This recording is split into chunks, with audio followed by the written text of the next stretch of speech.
Hi, everyone. Welcome to 30 Day Redemption. Today, I am your host, Rafaela. And today, we are on day 23 of our Spirit segment. Um, we are almost through our 30 Day Redemption.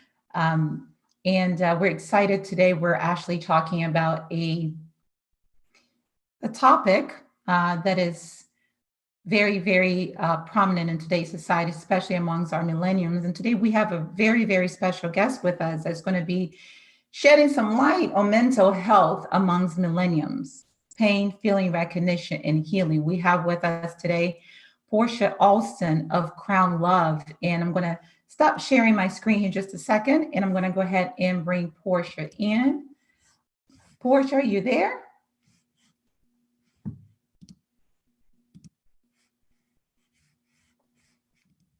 I'm here. All right, fantastic. Just want to go over the opinions expressed in this presentation. Those of the presenter. They do not purport to reflect the opinions of views of 30 Day Redemption or its members, officers, staff, partners, or advertiser. All right, Portia. Hello. We can hear you. I'm just okay. I was waiting for the video to start. Yes, Thank you for ma'am. starting, Rafaela. My pleasure. And thank you guys for giving me space to be seen today. I'm truly grateful, really. Like Rafaela said, my name is Portia Alston. I'm here representing, I'm the CEO of Crown Love. We are up and coming natural hair and body care company, and we just still learning the ropes. When Crown Love really is not just natural hair and body care for the entire family. Yes, adults and children and babies, but we're also myself. I'm a healer, so I wanted to create a space to give light to mental health awareness and really understand that you have to feel whole within yourself before you can even feel connected to taking care of your natural hair and body. So I do host a self-care Sunday that looks a little bit like what we're doing today every week, and I ask everybody to join if that's what they would like to do.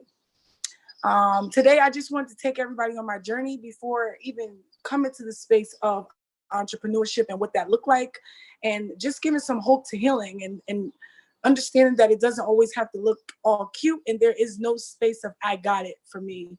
I feel that I'll be on this journey of healing for my whole life because I might heal and find something, and then there's on to the next lesson.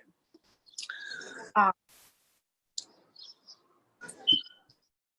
Before we get started, I just want to do just some ground breathing because a lot of things, I'm going to talk about some traumatic things, and I just want to set the tone and make it like a safe space. So for myself, I just want to do maybe 5 deep breaths, and you guys are welcome to join me if you like. Um,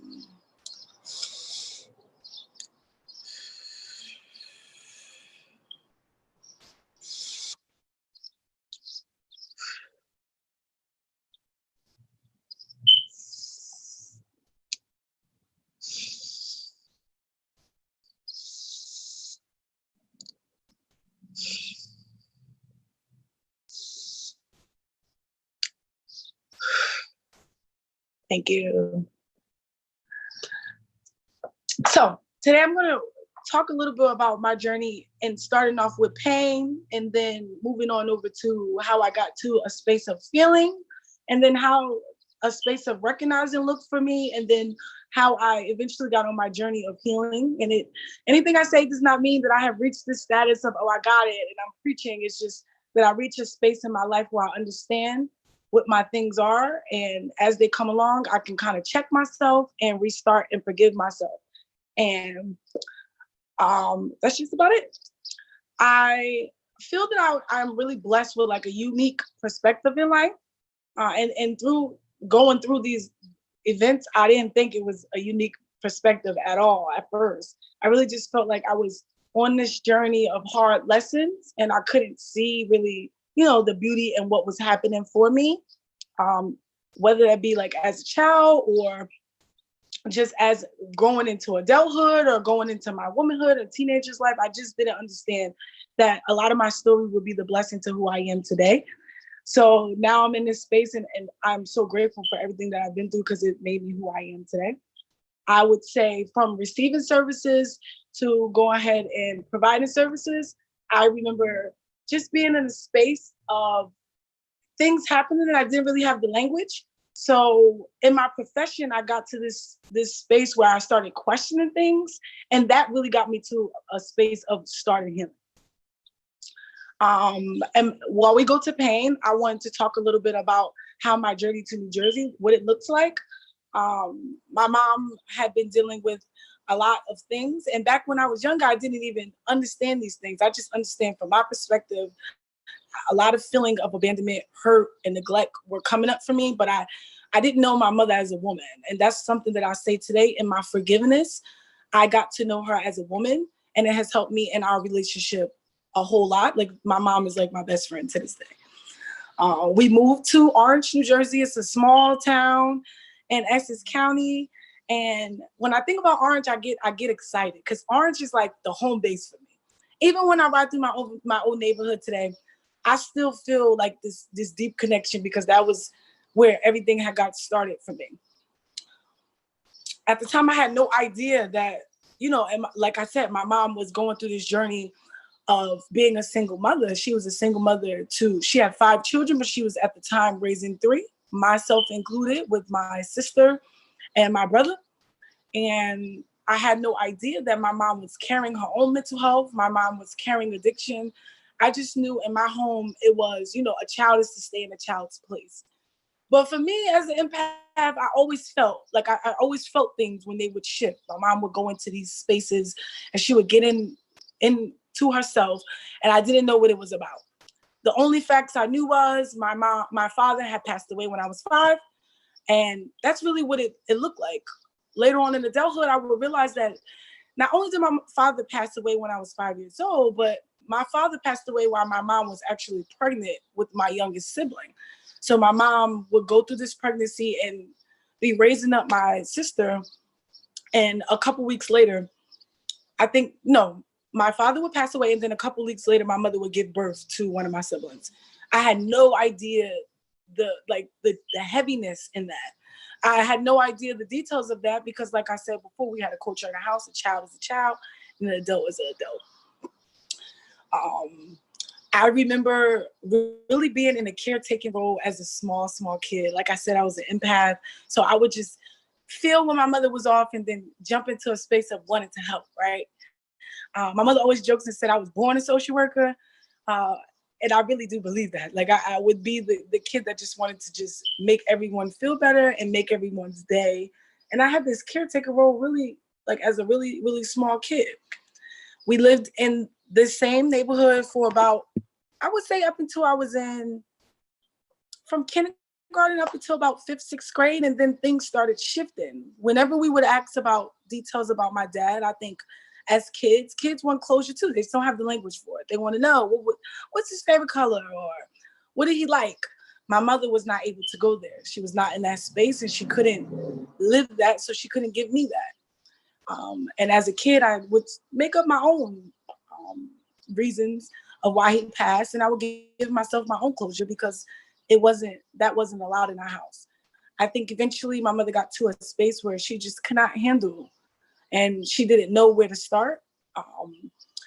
We see some generational trauma in my family where my mother did not come from a space where it was safe to be seen or heard. So she didn't know how to ask for help or go to the next level of her healing. She would just go within herself. And that was depression, but I had no idea what those words were, those titles. Eventually, my mother relapsed. Back then, I didn't even know she had addiction. Now I know the language is relapse. And I was still in this caretaker role, and I tried to keep it away from family for a very long time because, like I said, we developed this culture of what happens in our home stays in our home. And there was this fear around if you were to let outsiders in your house, that was disrupt you living there or your peace, and you were not to talk to community about some of the struggles. Eventually, we started having systems come in place in our home, what is now known as like DCPNP or social workers, and my life just switched for like very quickly. So after all of these traumatic experiences, I remember just starting to act out as a kid, raging out, a lot of displacement and relocation We moved eventually, and like I said, Orange was like my home, so I had lived there for many years, and we were shifted to go live with family members. And my behavior, I was really traumatized. I was acting these things out. I didn't have the language for it. There really was no trauma informed care around like how do we unpack or get me to a space of understanding. So I was raging out. I was a hot mess, y'all. Like, and I didn't know that then. I just thought that that was kind of a part of who I was. I had taken on this role as this angry kid, so to speak, and just misbehaving in every space that I lived to. I was going to places where like people just didn't, I feel, didn't have the tools to be caretaking a child that has experienced this much trauma. So I was re-traumatized in my living spaces by just being told, one more behavior and you're done. Like, I don't, this, and then this created an environment where, I felt if people didn't care about me, why do I have to care about myself? And I don't know where I'm going to be staying. So I might as well, get my acting out. Might as well. And then labels started coming around. I remember being a child and being told that I was oppositional. And to this day, it just sticks with me because I didn't understand that, what that meant. Like, you're opposition, you have oppositional defiance disorder because of my behaviors, right? It wasn't trauma informed care that said, like, let's look at the underlying issue and look at this last year or two. And this kid, we're going to just kind of respond to some of the behaviors to make it easier on the living situation. And I remember this didn't feel right back then, but I continued to act out, which I see now as working and social working with kids. This is typical of displacement, people who have been displaced, even adults. We act out when we get displaced or when our schedule is like everything is going up or there's new policy on the job. Everybody has attitude, it looks different, but I didn't know that. So I'm diagnosed with this oppositional defiance disorder, right? And I'm looking into it and I'm just trying to understand, like, what does that mean and what would that look like? So I asked, what's next? I was sent to anger management. And now that I'm older, I wonder, I knew that didn't feel right, but now I understand why. I was sent to programs for kids who had like behavioral issues, and I still don't remember any like trauma informed care. So a lot of the treatment was just like behavior focused. And when I look and like unpack all of this, I see why I had a hard time feeling open to like the services and feeling like it was for me rather than, because I just didn't understand how this is generational trauma and things have been going on before me. And I am kind of the one who needs the services. That's the way I felt. And I think that a lot of our kids in social services feel that way. They are the one that is getting all the counselors, getting the medication, going to therapy, when some of the things that are showing up in their house has been showing up before they were even thought of. So I really, really struggled with that. I went on for a couple of years, just in and out of services, whether it be living with family members, shelters, or other programs, because I feel like it was really hard for caretakers to manage what I was feeling. And eventually I got to a space where I had started feeling, right? And then we move over to feeling right in my life, because you have to have the pain before that you can start feeling anything, right? So I get into a space of high school and I'm not getting this negative attention anymore. People are kind of showing up for me a little bit. I'm great at a couple of things, whether it be like sports, really funny person, and people are starting to see behind that wall, the behaviors. Still getting in trouble a little bit, still struggling, but there's more stability. Living with chosen family and just knowing that like, no matter what I do, this is kind of unconditional space and I kind of can't get myself kicked out of there. And now I see as a social worker that consistency can be like just so important for kind of turning around some of the behaviors we see that is like a trauma response in our kids, just some stability and unconditional love. So as I shifted through the system and I became a little more stable around mid-high school, I realized that I had to show up in the world a little differently. And it's interesting because I didn't have services to realize that, but I just knew that people not only saw me for just me acting out, they would just see me when I did good too, whether that be law guardian or sports coaches who would say, you're not getting kicked off the team. We're going to take you to the track meet and you're not going to run, basically. You're going to watch everybody else and learn to show up for others, but we don't care. If your grades are not good, you're still going to be a part of this community, but you're not going to be allowed to do this. So we see that consistency, and I started seeing, all right, I can kind of get attention in positive ways. I started thinking about college. Now, this is something I never really thought about as a kid. As I said, I was living in like a trauma response world, like this little bubble. So I was kind of in survival mode. I didn't think about my next 5 steps ahead. When people would come to the school and ask, what are your dreams or what do you want to be? That was like a trigger for me. I would get irritated because I couldn't see myself that far down. I couldn't see myself in that space. Oh, excuse me. I couldn't see myself those couple of steps down the road. So I didn't really have a plan. And then I had people come into my life and say and speak life into me, right? And say that I am gifted and I'm a caretaker. And naturally, I go into a space and I'm vulnerable, and how that would look good in certain fields. Started learning about school. I didn't know that you can get a fast for the pay. I didn't know that because I was in foster care, I would qualify for a scholarship. So I'm learning all these things, and I'm starting to feel that I can see my next steps, really. And things just started shifting for me. I still was like struggling a little bit because I still do, as we all do. I have been doing certain things for many years, and it just wasn't going to be undone that fast. I shift over to creating my college experience in my head. I saw it then. Like before, it was just like people were telling me and speaking life into me, and I couldn't really feel it. I didn't feel connected to it until I wrote my personal statement. I wrote my personal statement. I shared my story, and it was so interesting how things were unfolding, and I was writing what was happening. And I started to feel what I was writing. I had never been a journaler before that. I was just writing this statement around, listen, my grades don't look that tough because I lived a bunch of places. And now I'm trying to shift my life down. I'm a junior in high school. Give me a chance, basically, was what I was writing to schools. I'm not sure if people know, but when you're trying to get into school and your GPA is not so good, they make you kind of make an explanation for why. And I knew that I was capable and I had been doing really good. So I just needed kind of the shot. I'm writing this statement, I'm writing down a story, and I'm starting to feel connected to what had been happening. Before I would tell my story and disassociate. I would just it would sound like I'm kind of telling a story, hanging out with my girls about someone else's business. Now my business is starting to become my business. And then things just shifted for me. I move on to college eventually. I go to school and I say I'm going to pick a career when I can help people, right? I think this happens to all, well, I don't know all, but like a lot of social workers. These are people who have been through it, and then now they want to save the world, right?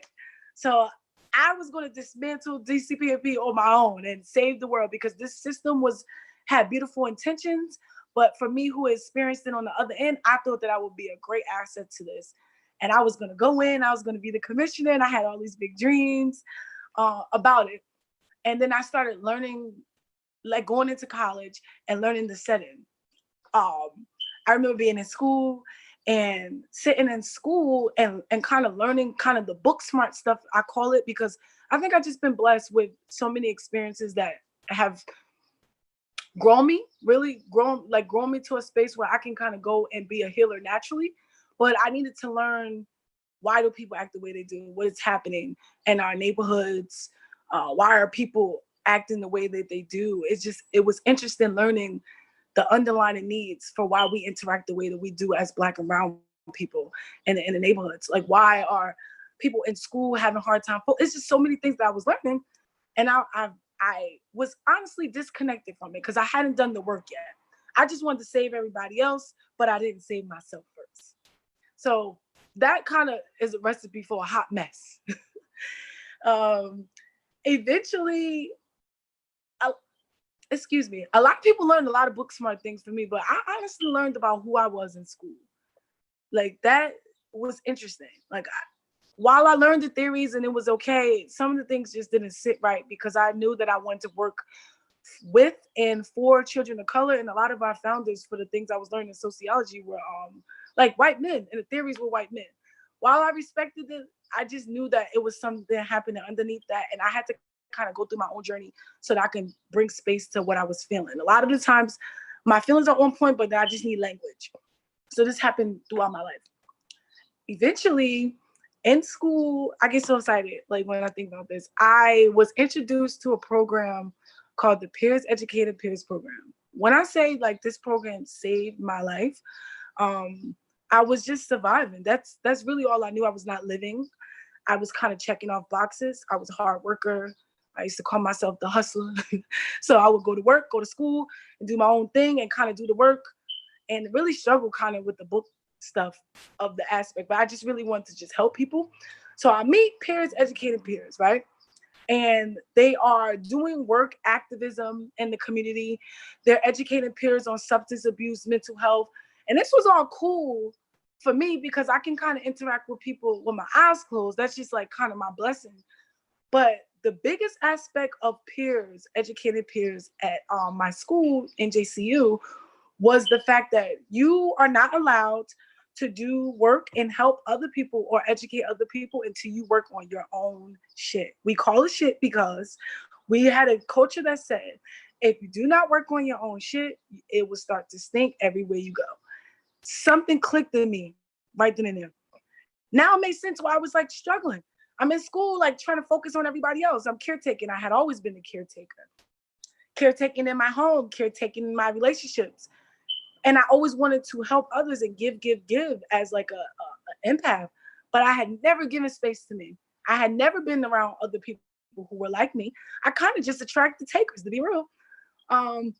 So I'm in the peers, educating peers, and they have these groups on Wednesdays. I always make a joke and say group used to snatch my edges.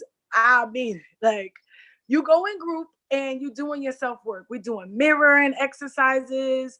We're talking about trauma and what that looks like in your relationships and how you give, how you receive.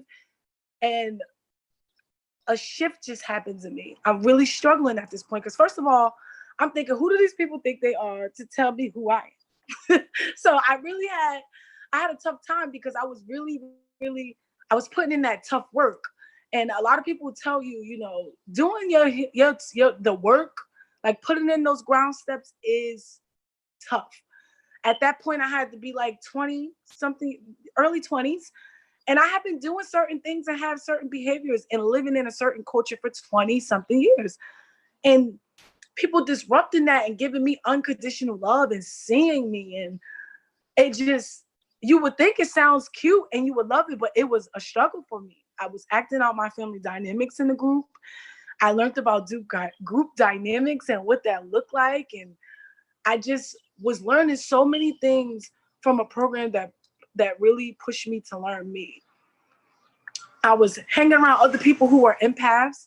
So they would just make me feel like I'm not the black sheep anymore. I would usually be in spaces around people who would kind of take. And not even intentionally. It's just that would be me. I created that dynamic in my relationships and I had no boundaries. It was just, you know, come to me when you're feeling like you're having a bad day and I'm gonna kind of be a therapist without school. So that would look like that in all my relationships.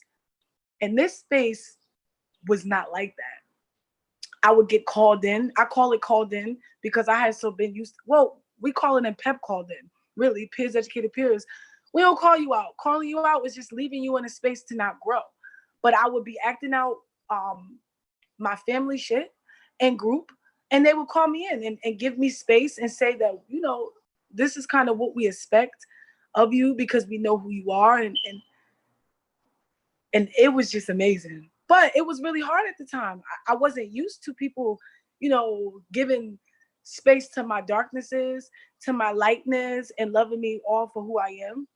So as I went throughout school, I really struggled with being consistent, showing up for myself. So I would go in and out of PEP, but PEP was always home for me. I will always return back. And it shifted the way I walked through the world, going on retreats and doing healing. And I'm just so grateful because as I became a social worker, not only did I have these life experiences, I had this healing work that I did at school. So I was allowed to not only have my pain and the beauty of it, I was in a space where I was able to feel, but I hadn't really applied these things outside of PEP. Now that will take us on to like me going in my recognizing of my life, but I would I would I would be in PEP and I would kind of be that person amongst them, but I didn't really feel like safe to do that in other spaces. So I kind of feel like I was living a double life. And honey, that was exhausting. So I would go and be all of who I am, and then I would kind of put on that shell to survive amongst my other groups. And it comes to graduation time, and I'm starting to grieve because once you graduate, you kind of graduate from PEP 2, but you're a part of the family for a long time, for the rest of your life. For me, that's my family.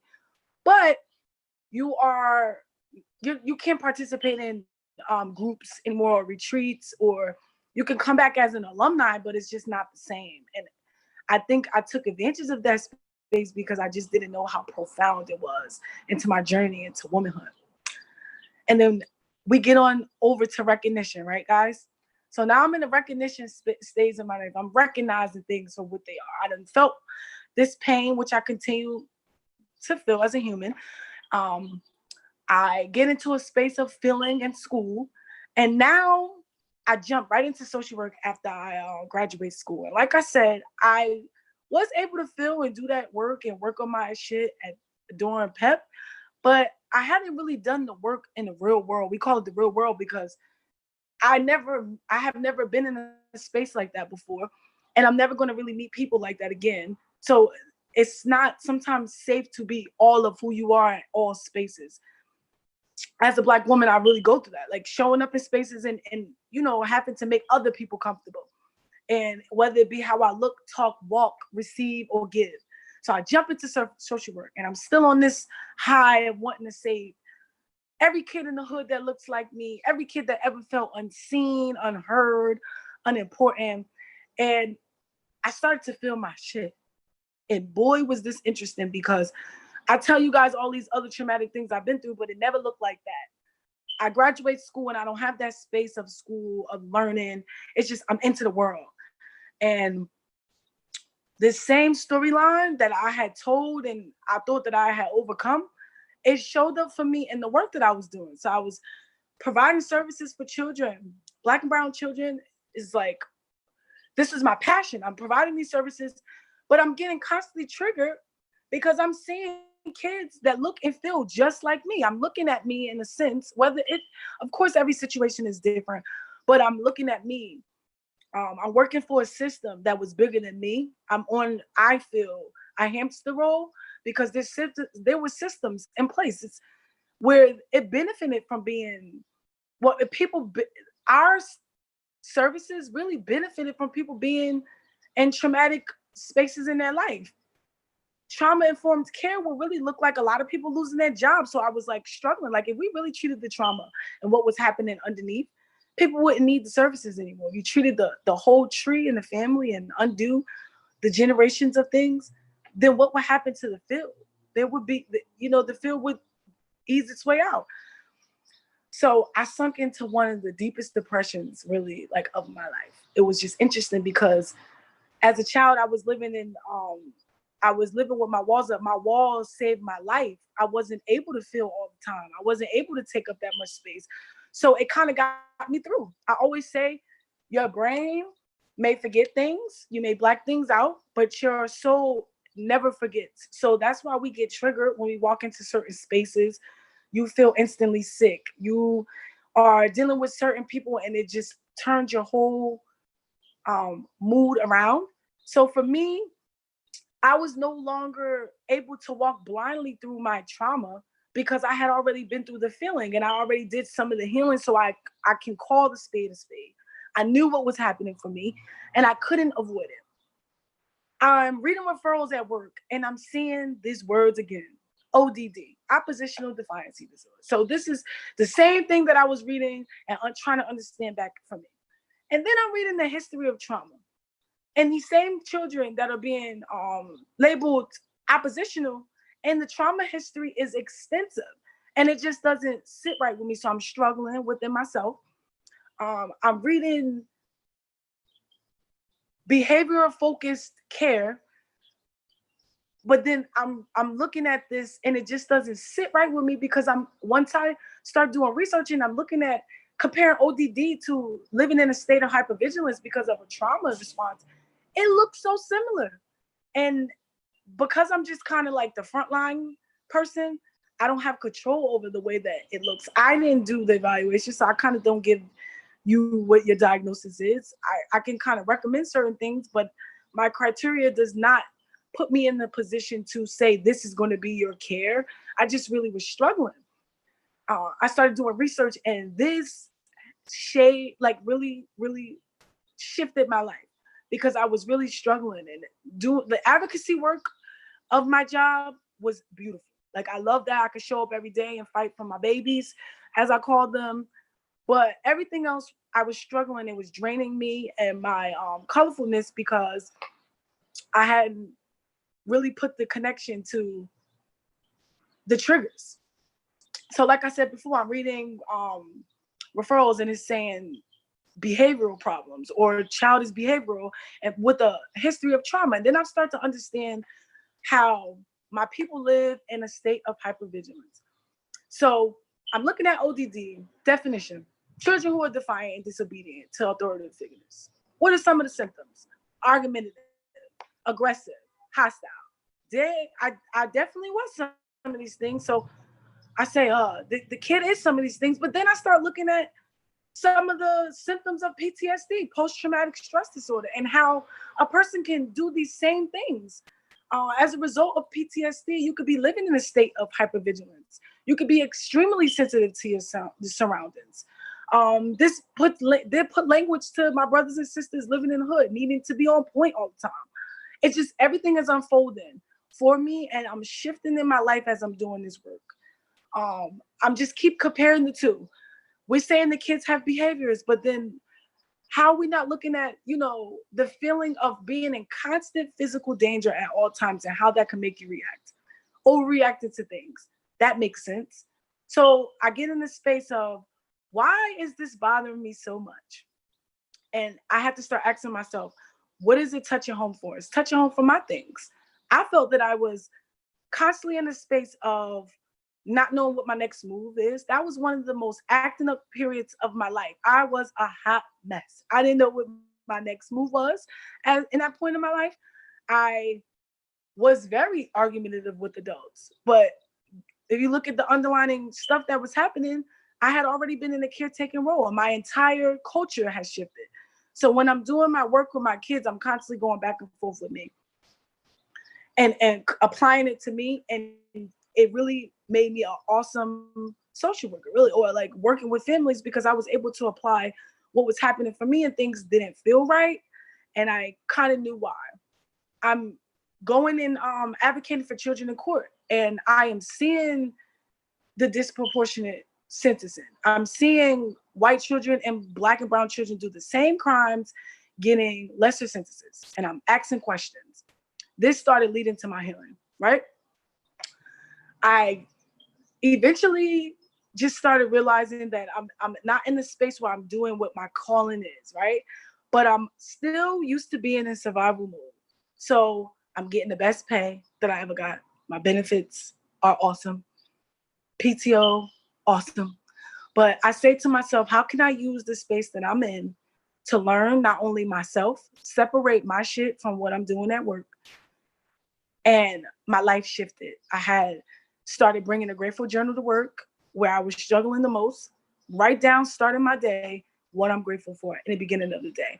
Grateful for making a list, literally. Even if it's something like, I'm grateful for making it to work on time today, because she's a hot mess with time. So I would do that. And I started my healing. It's really interesting that struggling so much and being so uncomfortable got me to a space of showing up for myself. I started writing more. Always been a poetic person, always been a story writer, but never really gave space to that because I would make other things important. So I started doing that. Started kind of making myself the character in my stories, and kind of reading them and feeling and really putting space to a lot of my stuff. So I'm breaking down these things, and eventually my partner and I start a family. I get pregnant with my son. Now this is like the shift of my entire life, and all of that. I start showing up for myself, and I think the universe said, "Okay, we're gonna give her a baby, y'all." So I get pregnant with my son, and me and my partner come together. We've been best friends for years. I knew my partner my whole life. He knew me when I had like a side ponytail, no edges, y'all. So he knew my life, and we were bonded by our trauma before we realized it. We used to codepend on each other. So once we had our son, we said, how are we going to break these generational curses? What's going to be the culture of our house? These are some of the conversations we are having as I'm pregnant.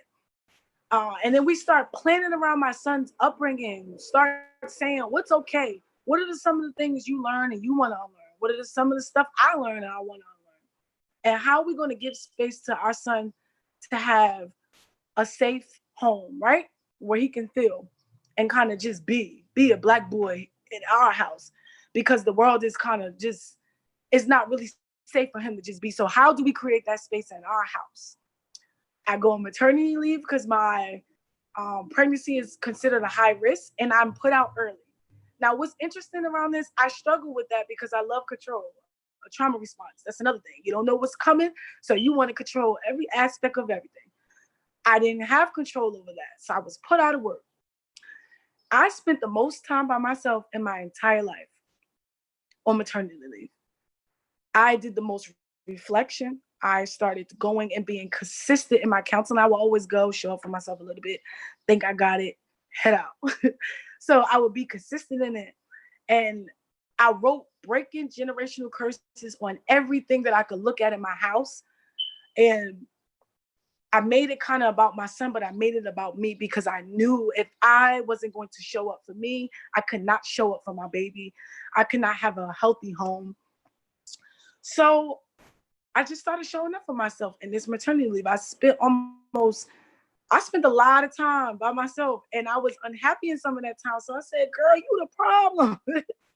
So I started doing a lot of my healing, like I said, and I started loving me unconditionally. Now, this was crazy. Loving my darknesses, loving my rage, honoring my rage, um, honoring my hot mess self, and honoring all of what I bring to the table. And it just shifted things for me. It's just really, I understood why I really struggled in a corporate setting. I understood why I can't kind of be put into boxes, and my colorful self needs to shine. And I need to kind of not only just look for happiness in the next job or the next space or the next relationship, but I needed to look within myself and how I create the dynamics that I don't like. It was just so many lessons happening for me. And it just really shifted my life. Um, Things started going forward for me, and I constantly give space to little Portia to this day because she kind of walks with me. She walks with me through the world. She shows up in spaces when I'm feeling triggered. I kind of got to give space to her. Like, what are you not getting is some questions that I ask her sometimes. And that's how I check myself. My healing is forever. If I had not been through my pain and then gave myself space to feel and then have a space of recognizing what that feeling was doing for me and then going on my journey of healing, which is forever for me, I wouldn't be who I am. I had always been like talented in making and creating products. So that's how my company kind of lived in my living room for years. I make a joke and say Crown Love was living room talk. Sit around and share kind of how I felt and what I wanted to do. But being in a space of healing allowed me to give space to those talents and create my business. I'm still working with families and working with children in some aspect, but entrepreneurship has been my baby for a while. I'm really grateful of this space that this pandemic has brought for me because, again, I'm spending time by myself. Everything is shifted for me, and I'm extremely present for my son, which is a beautiful blessing.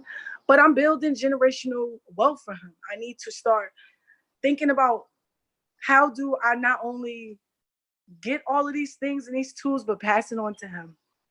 And that's just about it. I really thank you guys for giving me this space.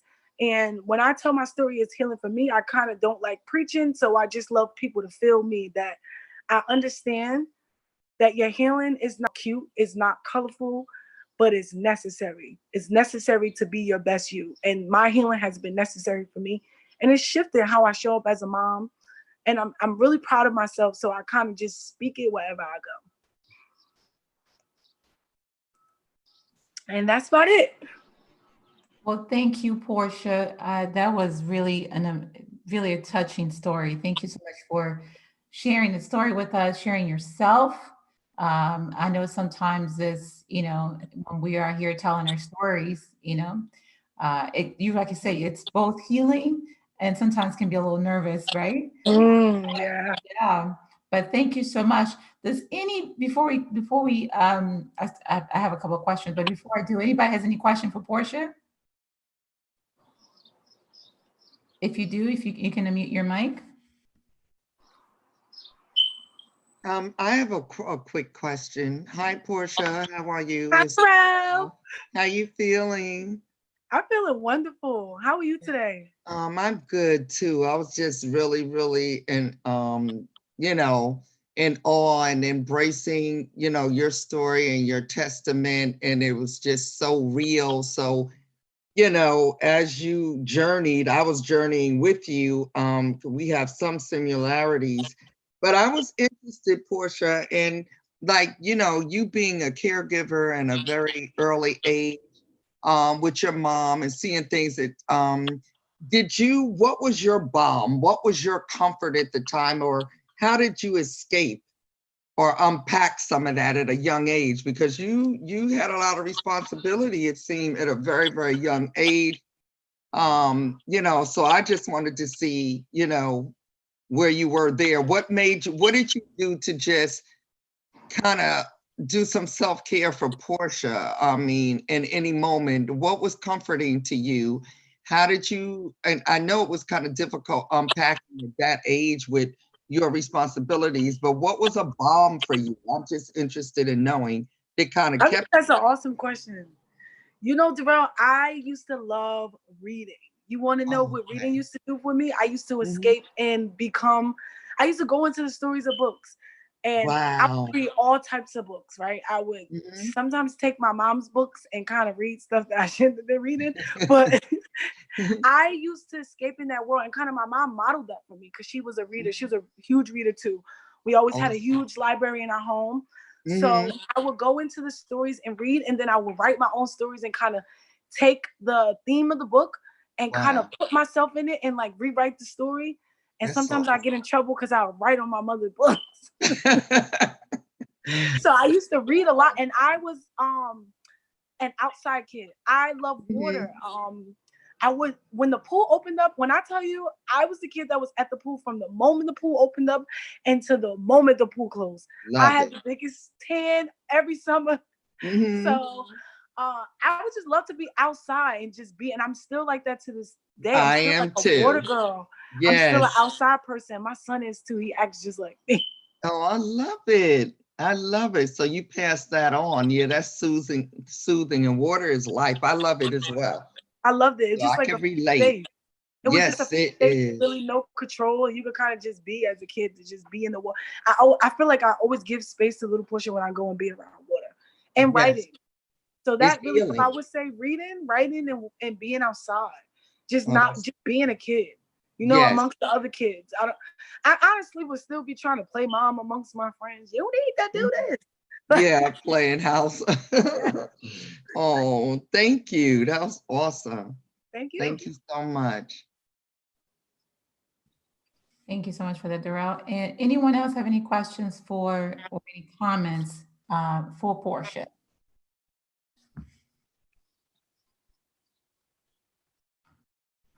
All right. Well, I have a couple of comments for you, Portia. Um, I love when you said, you gave space to your darkness. Most of the time, a lot of us try to run away from what's in front of us, our darkness, but you gave space for your darkness. What would you say was the most profound thing that you discovered while you gave space to your darkness? I would say honoring my rage. Rafaela, I think that my rage had been like suppressed so much. It was not safe to be angry. That was not ladylike. That was just the culture. you are, you are to conduct yourself. No matter what is happening, you conduct yourself. But I gave space to my rage, and it gave space to my peace. Allowing myself to be disappointed and to feel my stuff really helped me a lot, because I had this sideward and this sadness that went inward, and it just fueled up.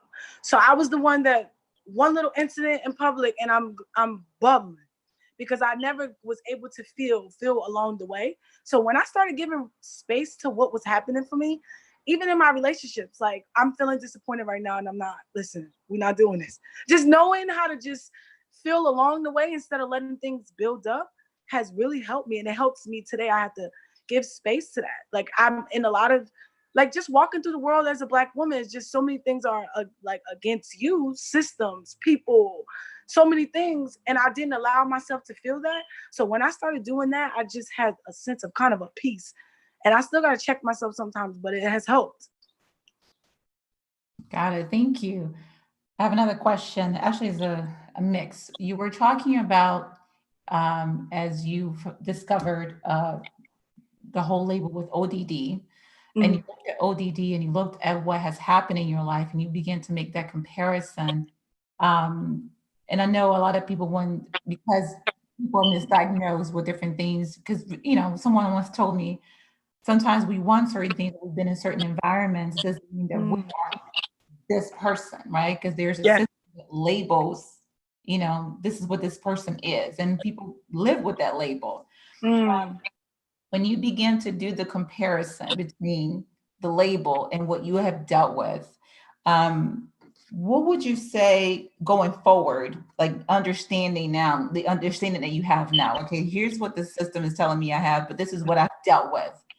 As a social worker going forward, what would you say would be, as a social worker, in the space of a social work, what would you say you will be, how would you handle like kids or cases that comes to you? Would you continue to use those labels, or would you reconstruct this whole system?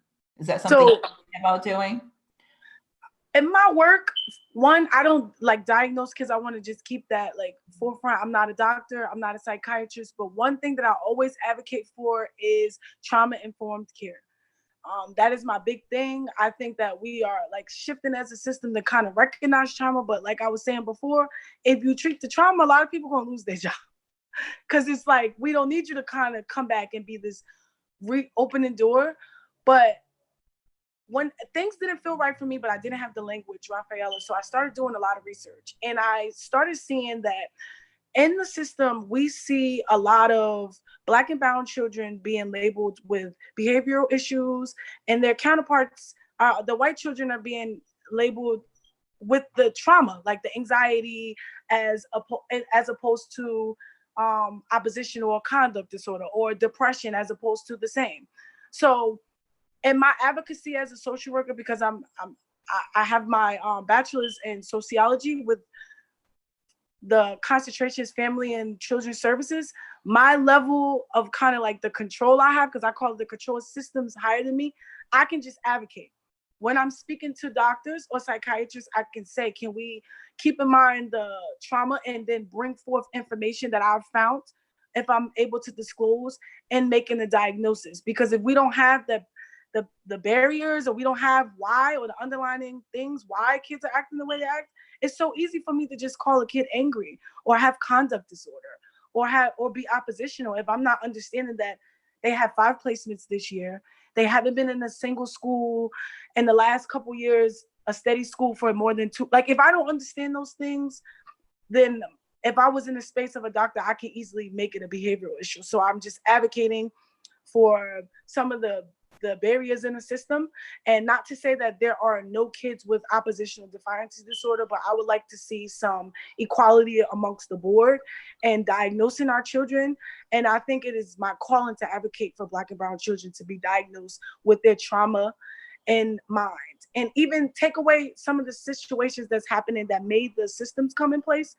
Our children that's growing up in inner cities, it is traumatic to grow up in poverty. It is traumatic to grow up in a space where you can't get clean drinking water or healthy food at an affordable rate. it is traumatic to grow up in oppressive neighborhoods in general. So when we are treating our babies, I just ask and I advocate for us as a system to look at the whole child and not just the behaviors. That's just what I've been doing and advocating. Got it. That's fantastic. Thank you so much, Portia. Does anybody else have any question or any comments that you want to make for Portia? You can either unmute your mic or you can put it on a chat. All right. See, Durrell says, you're an awesome advocate, Portia. Keep the passion and purpose present. Bless you and thank you. Oh, thank you. Durrell. I have something just to say. This is Kashab. Portia, excellent presentation. What I got from it that really stood out is honesty and transparency, and courage. I think it takes a lot for people to even go online and speak, but then to speak so clearly and so transparently, I think that is exactly what we needed to where other, not only millennials but also adults can look at this and say, wow, look at this young lady.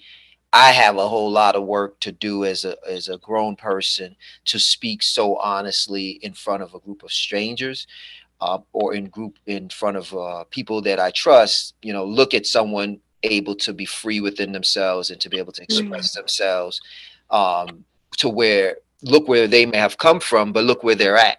And I think that's very inspiring. So I just wanted to say thank you for that level of transparency, honesty, and clarity in what you delivered. I think it's extremely important, and I think you offered great value to what we're doing here. So thank you for that. Thank you, Kashab. I appreciate that. Okay. Received. I thank you. You're welcome. I want to thank you for that too. My name is Randall. It's breaking up a little bit. I can't hear. I hear that someone's speaking. I said, I'm sorry. I said, I wanted to thank you for that too. I noticed that. And, I really, really appreciated it. It's like you can get to a certain place of understanding when people are just clear about how they see things and view things without having filters, and especially I noticed something that when you mentioned that you got a chance to kind of express yourself instead of holding things in. That was a real pivotal point for me. I noticed that a lot of people who ever say what's on their mind or just let themselves go or just kind of at that moment don't have to worry about carrying that burden. And that was something that I took away from that. Thank you. Thank you. Received. Thank you so much, Mr. Randall. All right. All right, Dana. Did you have a comment? My name is Janye. I'm Dana's daughter. Hi. Hi, and I'm a millennium. Okay, I just want to say thank you so much, Portia. I really enjoyed listening to your story. And did you say that you have a weekly series or a weekly at the beginning? I'm sorry, I'm not sure exactly what you said, but huh? I do. Oh, thank you for checking in. And I was on a panel with your mom. You guys sound alike. Really? Yeah. So I think it was last week or the week before, a couple weeks ago, but that's neither here nor there. I on my page, Crown Love, it's my Instagram. I do Self-Care Sunday every Sunday, and I kind of just share about like my journey or what came up for me for the week and kind of just talk. And I just really wanted to create some community around shedding light on mental health and what it looks like for me. The way I walk through the world and my lens is not the same. I walk through the world as a Black woman. And I think that affects kind of how mental health affects me. So I kind of every week I just pick a topic. Sometimes I make a video. Sometimes I'll share just a quote that I made up. It'll be like about my business. And then I end up having conversations with people that are kind of going through the same thing. So I try to do that every week because I always make a joke and say anybody could sell you shea butter. But if you don't get in tune with who you are, and you're not going to feel connected to kind of wanting to put quality ingredients or wanting take care of your own hair and kind of be who you are unapologetically. That's kind of like what we stand for. So I wanted to do that. Bring it. Yeah. Every Sunday I do it at 3:00. And I think it's so important that we have a lot of similarities, have that in common, because in my undergrad was psychology, and I'm thinking about getting my master's in social work. And so I would really like to join your series. I think I can learn a lot from you. And I'm sorry. Go ahead. Don't be sorry. I was just getting excited. I was excited for you because I could see you going right in you already there. You said you've been thinking about it, so we're gonna do it. Yeah, I'm gonna do it, girl. Yes, I'm excited for you. Yes. And did you say something about now I may have it wrong, but did you say something about getting your shit together? Yes, I did. Yeah, I just want to know if you thought that's an outstanding issue that's still going on within the Black community today, that we haven't dealt with a lot of outstanding issues within our community, because we're constantly trying to be so inclusive with everyone else instead of just dealing with the issues that are within that sting, that are burning within ourselves, because I feel like we have not fully dealt with coming out of slavery yet. And I know it's a lot of issues. It's multiple issues that we've always had to deal with, but I just think we are always trying to stray away from dealing with the internal issues within us. Ooh, you just snatched. You know, I make a joke and say, "You just snatched my wig." Okay. I know, right? The way you put that was beautiful. I really, so I something that I carry with me is that, you know, when my grandmother was born, she was born with my mom inside of her, like through her eggs, and then my mom was born with me inside of her, and I know that my son was born inside of me, because you know, a woman is born with all of her offspring, right? So Yes. when you're saying that we need to make the connection to how we walk through the world, dependent, like because of these intergenerational traumas, that speaks so much to kind of what I want to do and put out into the world. You are absolutely right. If you don't handle your shit, it's going to stink everywhere you go. If you are having issues with feeling unseen, you're going to go into the workspace and misbehave as an adult. If you had issues with feeling unheard as a child, you're going to raise your children in that space if you don't deal with it. So it just goes, it really will stink everywhere you go, like you said. I do believe that as a people, we do have to heal, because we're walking through a space in this world as Black and brown people where it really hasn't been space for us to feel what we feel. We had been going through hundreds and hundreds of years of oppression, and it still looks different, but we're still oppressed. That's why I say like free-ish, right? So it's affecting us in how we interact with each other, how we interact with others, how we receive, how we don't receive. And I agree. Like there's some healing definitely to be done in that. I agree 1000%. Thank you so much. Thank you so much. I appreciate you. I can't wait to hear from you. Make sure you DM me so I can know you check it in. Because I like to talk with you, and I want to follow your journey of school. I'm going to be right there. I'm cheering with you. I'm proud of you. Thank you. I'm proud of you. Thank you. All right, thank you so much for that, Portia. Does anybody have any final thoughts or anything you would like to say before I pull up my screen here?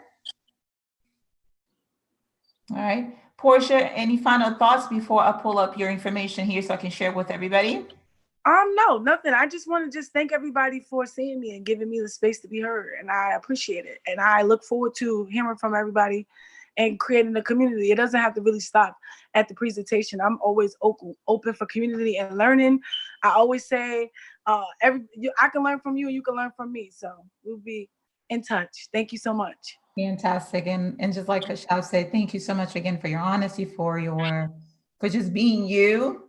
I love it. And looking forward to continue to see your journey ahead. And like you mentioned earlier, as you were reading your mom's books, you're rewriting the story. So I'm looking forward to see your new story being written as you go forward.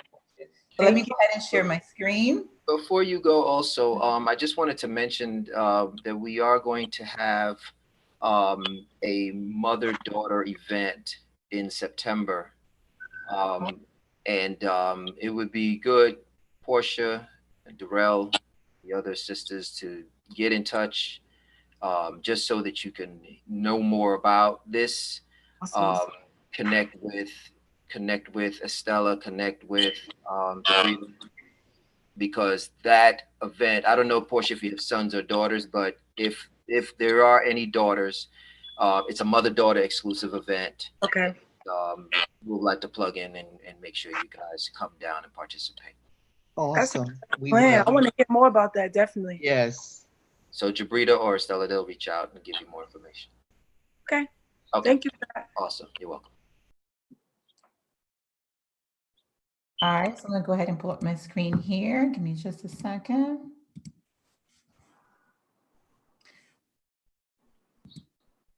All right, so Portia, also you can follow her in Crown Love. Her Instagram information is at crownlove_.